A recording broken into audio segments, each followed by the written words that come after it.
ഒരു സമ്മേളനത്തിൽ 96 സ്ത്രീകളും, അതായത് ലേഡീസ് 96, 144 പുരുഷന്മാരും, ജെൻസ് 144, 144 പുരുഷന്മാരും പങ്കെടുത്തു. സ്ത്രീകളുടെ എണ്ണവും, അതായത് ലേഡീസിൻ്റെ എണ്ണവും പുരുഷന്മാരുടെ എണ്ണവും ജെൻസിൻ്റെ എണ്ണവും തമ്മിലുള്ള അംശബന്ധം എന്ത്?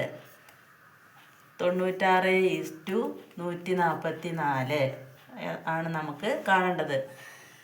96 സ്ത്രീകളും 144 പുരുഷന്മാരുമാണ് ഒരു സമ്മേളനത്തിൽ പങ്കെടുത്തത്. അതിൽ പുരുഷന്മാരുടെയും സ്ത്രീകളുടെയും പുരുഷന്മാരുടെയും ലേഡീസിൻ്റെയും ജെൻസിൻ്റെയും തമ്മിലുള്ള അംശബന്ധം എന്ത് എന്ന് കാണണം. അതിന് നമുക്ക് ഇതിൻ്റെ ഉസാക കാണാം. 96ൻ്റെയും 144ൻ്റെയും 96, 144 ഉസാക കാണുന്ന എന്തിനാ? ഇതിലെ പൊതു ഘടകങ്ങൾ ഏതാണ് നോക്കിയിട്ട് അതിൽ ഏതാണോ അവസാനം വരുന്നത്, ബാലൻസ് വരുന്നത്, അതായിരിക്കും അവരുടെ അംശബന്ധം. ഇതിൽ രണ്ടിലും പോകുന്നത് 2 പൊതുഘടകം. 9-ൽ 2, 4-2 8, 16-ൽ N2 16, 144-ൽ 14-ൽ 7-2 14, ഈ 2 4, ഈ 2 4, 4-2 8, 3-2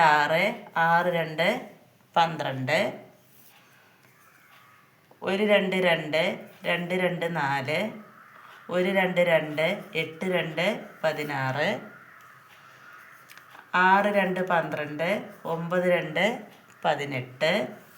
ഇതിൽ രണ്ടിലും പോകുന്ന പൊതുഘടകം 3 ആണ്. 2 3 6, 3 3 9.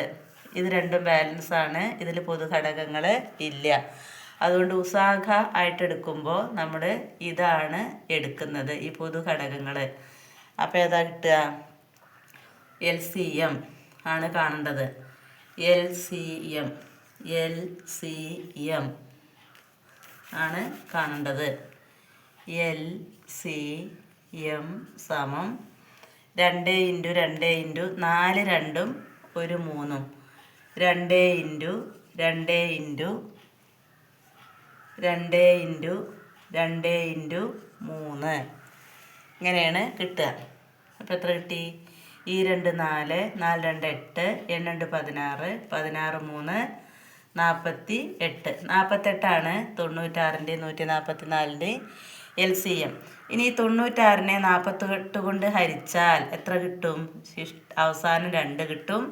144നെ 48 കൊണ്ട് ഹരിച്ചാൽ അവസാനം 3 കിട്ടും. അപ്പോൾ ഇവയുടെ അംശബന്ധം 96നെ 144നെ 48 കൊണ്ട് വിട്ടാണ് പൊതുഘടകം. 96ൽ 2 48, 144ൽ 3 48.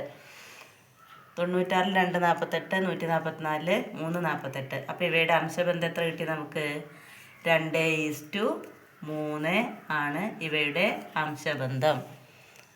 ഏതിൻ്റെ അംശബന്ധം? സ്ത്രീകളുടെയും പുരുഷന്മാരുടെയും തമ്മിലുള്ള അംശബന്ധം. Ladies is gents equals to 2:3. ഇതാണ് അതിൻ്റെ ആൻസർ.